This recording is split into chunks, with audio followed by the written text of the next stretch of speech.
Could the defending U.S. Open champion be following the same path to another title? Or would Maria grab some momentum as action heats up on this year's regular season of hardcourt tennis? Find out as we recap week number 3 for the women on the Olympus U.S. Open Series. Semifinal Saturday in Cincinnati. That sounds like the title of a rhyme. We could wax poetic for hours about 4th seed Kim Clijsters. She made a return to tennis in Cincinnati last year after taking more than 2 years off to start a family. She made the quarterfinals then, and all she did was go on to win the U.S. Open. This time, she takes a 2-month layoff into Cincinnati due to a foot injury. What might she do now that she is in the semis? Well, she's helped by the hard luck of former world number 1 Ana Ivanovic. Trailing 2-1, Ivanovic hurts her left foot and is forced to withdraw.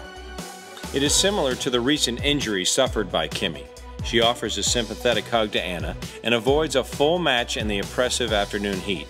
They are on court for only 12 minutes as Clijsters advances to her 3rd title match of the year.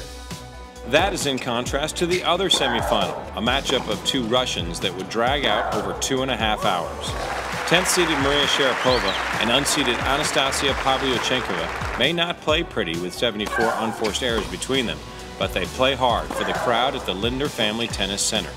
19-year-old Pavlyuchenkova has spent a lot of time on court in singles and in doubles in Cincy, and it shows. She drops the first set, double faults to let Sharapova take a 2-1 lead in the second, then needs medical attention on her arm and shoulder. That's followed by another delay to get the court lights turned on. The delays are enough to let Pavlyuchenkova back in the match as she takes the second set 6-2. Maria then regroups in the 3rd, nailing all 4 of her aces, winning 88% on first serve and taking a 6-4, 3-6, 6-2 win. She improves to 5-0 in semifinals this year.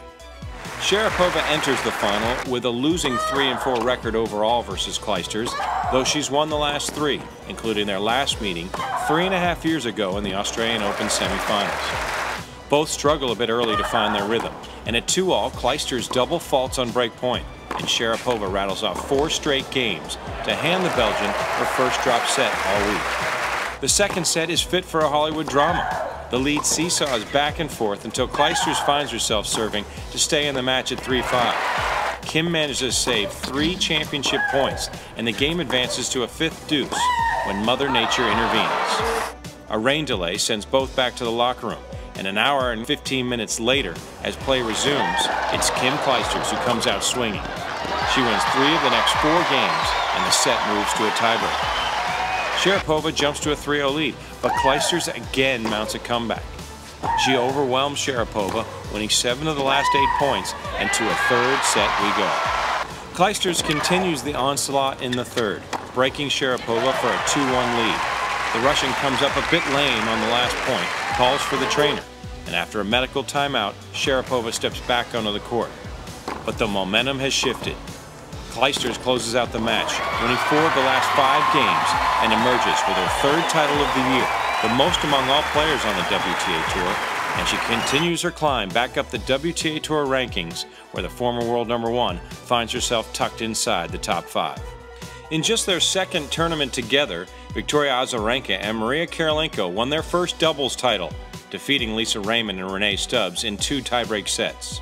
That makes it 2 in a row for Karolinko, who won last week in San Diego with partner Zheng Ji.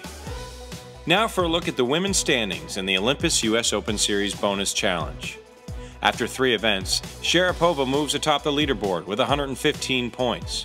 Clijsters moves into the 2nd spot with 100. Agnieszka Radwanska holds down 3rd with 85, and Azarenka and Kuznetsova round out the top 5, both with 70 points. Up next, the women head north to Montreal for the Rogers Cup. You can watch the action on Tennis Channel and ESPN2. Check the TV schedule page right here on OlympusUSOpenSeries.com for days and times. I'm Kevin Skinner. Thank you for watching highlights of the 2010 Olympus US Open Series.